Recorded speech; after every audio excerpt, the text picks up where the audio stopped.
nag-iisang bahay sa pusod ng gubat, isang kwento para sa lahat. Sa isang liblib at tahimik na nayon, napapaligiran ng mga matatayog na puno at makakapal na damuhan, may isang bahay na kakaiba sa lahat. Nakatayo ito sa pusod ng gubat, malayo sa mga tao, tila ba itinatago ang sarili sa mundo. Gawa ito sa matibay na kahoy, maayos ang pagkakagawa at halatang pinaglaanan ng panahon at sipag. Dito naninirahan si Aling Maring, isang 50 taong gulang na babae, kasama ang kanyang anak na si Abby. Tahimik ang mag-ina, hindi sila palalabas, hindi rin nakikisalamuha sa mga taga-nayon.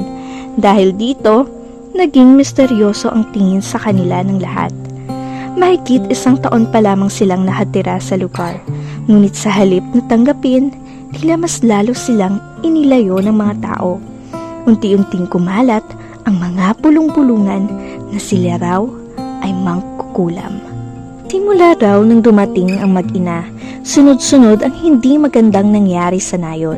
Humina ang ani, nagkaroon ng kaguluhan sa pagitan ng mga pamilya, natuyot ang ilog sa gitna ng matinding tagtuyot, isang bagay na hindi naman karaniwan sa lugar. Dahil sa takot at hinala, pinili ng mga taga-nayon na umiwas. Walang bumibisita sa bahay sa gubat. Walang nakikipagkaibigan. Para sa kanila, mas mabuting manatiling malayo kaysa magsisi. Ngunit isang araw, may nangyaring hindi inaasahan. Habang naglalaro ang mga bata sa gilid ng nayon, napalayo ang isa sa kanila. Isang batang lalaki na nagngangalang Nilo. Sa kanilang kasiyahan, hindi niya na malayang napasok niya ang masukal at delikadong bahagi ng gubat. Pagsapit ng hapon, wala na si Nilo. Nataranta ang buong nayon. Hinanap nila ang bata hanggang sa sumapit ang gabi, dalang mga ilaw at sigaw ng pag-asa. Ngunit walang bakas ni Nilo. Sa gitna ng pag-aalala, napuno ng galit ang puso ni Aling Tina, ang ina ng bata. "Baka kinuha na siya ng mangkukulam," sigaw niya. "Baka nasa bahay yun sa gubat," saad niya. Dahil sa takot at galit, nagtipon ang mga tao.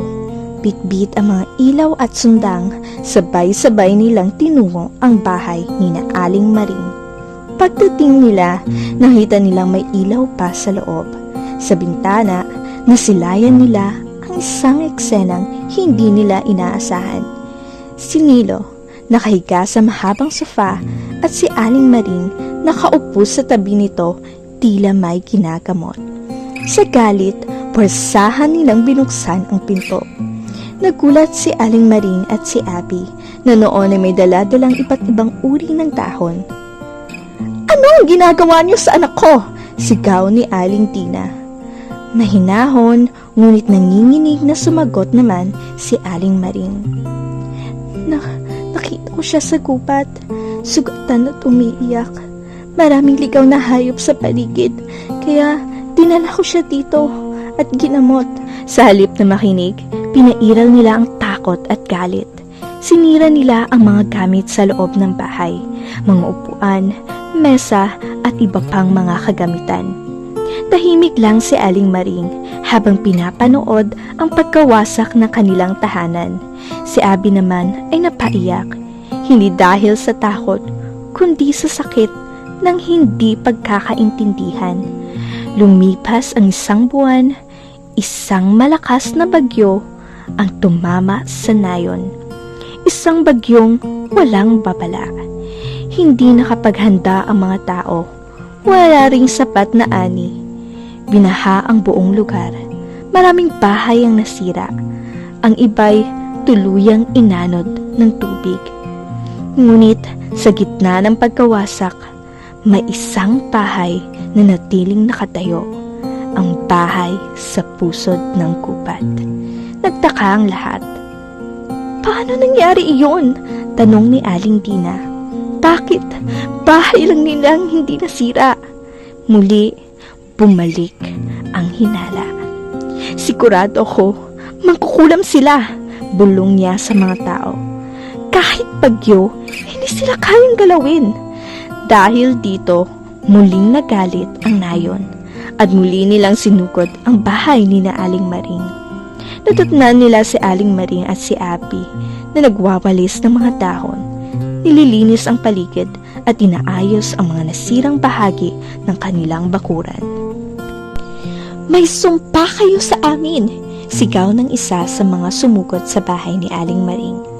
Tahimik na tumingin si Aling Maring sa kanila. "At bakit niyo naman nasabi iyon?" tanong niya sa mga ito. Walang sumagot agad. Huminga siya ng malalim. "Matagal na naming napapansin ang tingin niyo sa amin. Takot, galit, at pagtututa. Gusto sana naming makipagkaibigan, pero walang lumapit kaya pinili na lang naming igalang ang distansya. Si Nilo, natagpuan namin malapit sa bangin, sugatan. Tinulungan lang namin siya kasi naawa kami sa bata at sa magulang na mag-aalala sa kanya. Ang bahay namin ito ay matibay dahil sa materyales na ginamit. Pinili rin namin magtayo dahil meron ditong punong nagsisilbing proteksyon sa hangin at ulan. At araw-araw kami naghahanda dahil hindi namin alam kung kailan darating ang sakuna. At kailanman, wala kaming ginawang masama sa inyo at wala kaming sinaktan. Kaya bakit nyo ginagawa sa amin ito?" Natahimik ang mga tao. Walang nakapagsalita. Isa-isa silang umalis, dalang bigat ng hiya at pagsisisi sa kanilang mga mukha. Kinabukasan, may kakaibang bumungad kina Aling Maring. Pagbukas ng kanilang pintuan, nakita nila ang mga bagong silya, makukulay na tela at ilang maayos na kasangkapan na iniwan sa kanilang bakuran. Ngunit higit pa roon, may mga sulat na nakalagay sa bawat isa. Sa isang papel, nakasulat, "Patawad po sa aming nagawa, hindi namin kayo pinakinggan." Sa isa pang sulat, "Nasira namin ang inyong tahanan dahil sa aming takot. Sana ay mapatawad ninyo kami. Maraming salamat po sa kabutihan ninyo. Hindi namin iyon nakita noon." Tahimik na binasa ni Abby ang mga iyon at unti-unting pumatak ang kanyang mga luha. Ngunit sa pagkakataong ito, hindi nito dahil sa sakit, kundi sa paghihilom. Tahimik silang napangiti. Hindi man ito sinabi, pero malinaw ang kahulugan. Ito ay paghingi ng tawad. Hindi nagtagal, may kumatok sa kanilang pintuan. Pagbukas ni Abby, bumungad si Aling Tina. May dala itong isang mainit na lalagyan ng pagkain, isang masarap na lutong ulam na halatang pinaghandaan. Nanginginig ang kamay ni Aling Tina. "Pwede ba akong pumasok?" Mahina niyang tanong. Pinapasok siya ng mag-ina. Pagkapasok, agad siyang napaiyak. "Patawad! Akong nagpasimula ng mga pulungan. Akong nagsabing mangkukulam kayo." Lumapit siya kay Aling Maring. "At salamat sa pagligtas sa anak ko. Kung hindi dahil sa inyo, hindi ko alam ang nangyari kay Nilo." Tahimik na nakinig si Aling Maring. Ngunit sa halip na galit, ngumiti siya. "Ang mahalaga, ligtas ang iyong anak," sagot ni Aling Maring. "Ang takot, minsan naging dahilan ng maling paghusga, pero pwede pa rin tayong matuto." Umiyak si Aling Tina, ngunit sa pagkakataong ito, may kapayapaan na. Ngunit higit pa roon ang nangyari. May plano ang mag-ina. Kinabukasan, nagising ang buong nayon sa isang sorpresa. Sa bawat pintuan, may nakalagay na mga prutas at gulay, mga naisalba ni Aling Maring bago pa man dumating ang bagyo. Isang tahimik na kabutihan, isang paalala na kahit nasaktan, maaari pa ring magbigay. Doon tuluyang natunaw ang puso ng mga tao. At mula noon, ang bahay sa pusod ng gubat ay hindi na kinakatakutan, kundi dinadarayo. Hindi na ito simbolo ng misteryo, kundi ng kabutihan, pag-unawa at tunay na pagkakaibigan.